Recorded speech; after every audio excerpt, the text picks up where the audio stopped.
We all know where we were on 9/11/2001 and what our roles were at that time. On 9/10/2001, I was in my 17th year as an FBI agent and had worked almost exclusively criminal matters. On 9/11, that day, I became a counterterrorism agent like every other FBI agent in America. And probably for the next 6 months solid, that's all we did.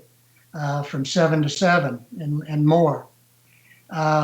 So my first encounter with what we would later call special interest aliens, we didn't call them that then, they were just undocumented or illegal aliens at that time, actually occurred not on the southern border, but on the border between Louisiana and Texas, where I was assigned near Beaumont. There were a lot of reasons why we were certainly concerned. We knew that, the first one, the 9/11 attack, even just the existence of the FBI as its current status was on the line. So we had to do better. Robert Mueller was the new director of the FBI. He'd been on the job a week when 9/11 happened, and he basically said, no lead goes uncovered. Well, to fast forward that, in 2003, August 2003, I was promoted to a supervisory special agent and later supervisory senior resident in charge of our office in Laredo. And one of our missions in the particular squad I had, in addition to the public corruption task force, I had the joint terrorism task force. And our main mission of the joint terrorism task force was the interview of SIAs that were either surrendered themselves or apprehended at the border, to do a vetting of them to determine, as both James and Todd determine if there was any connection between that individual and terrorism. Could they be a potential terrorist? Could they be here doing harm? Of course, we know, just as James has said, the vast majority, 98% plus, whatever, were here to experience their form of the American dream. But we had to go through this vetting process.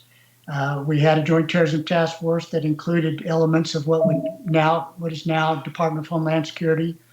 Border Patrol agents were assigned with us.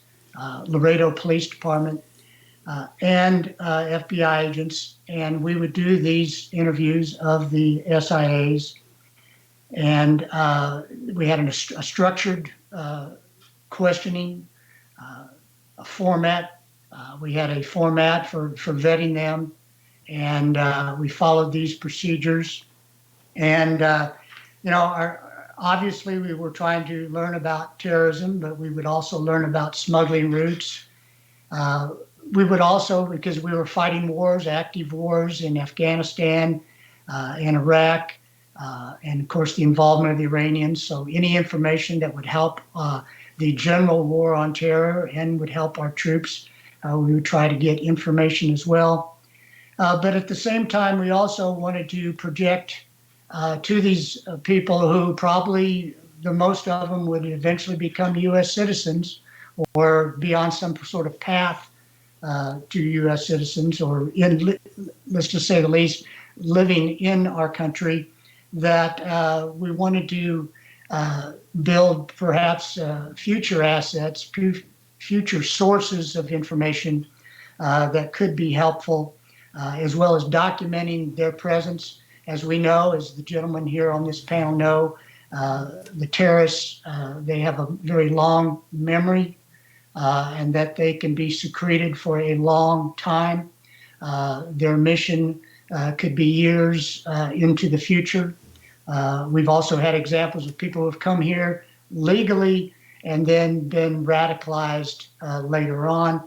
Obviously, someone here, perhaps Muslim male, might be radicalized. He may have come here for all the right reasons, could be radicalized. So cultivating future sources of information and cooperation was certainly a part of it, the future value that To this day, I don't know if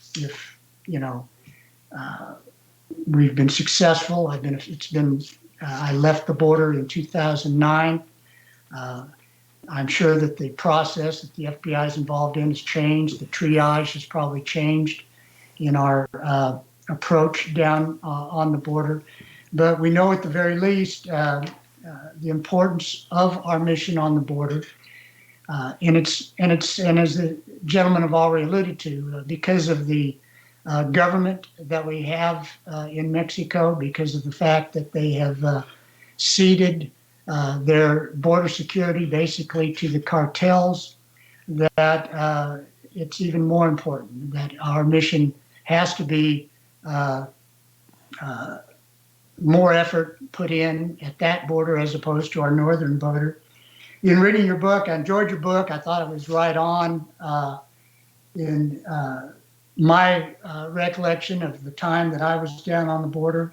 But I noted on your book, your comment from General Kelly, and I better put these on to look at it, that while we were not yet, there was not yet any indication that the criminal networks involved in human and drug trafficking are interested in supporting the efforts of terrorist groups, these networks could unwittingly or even wittingly facilitate the movement of terrorist operations toward the border.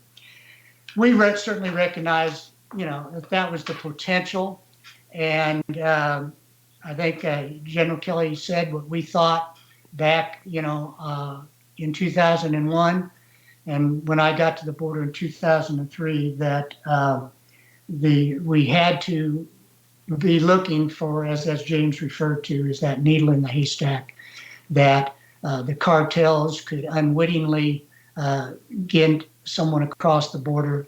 And so that was our primary mission of our Joint Terrorism Task Force in the Laredo area of responsibility. And I'll leave it at that.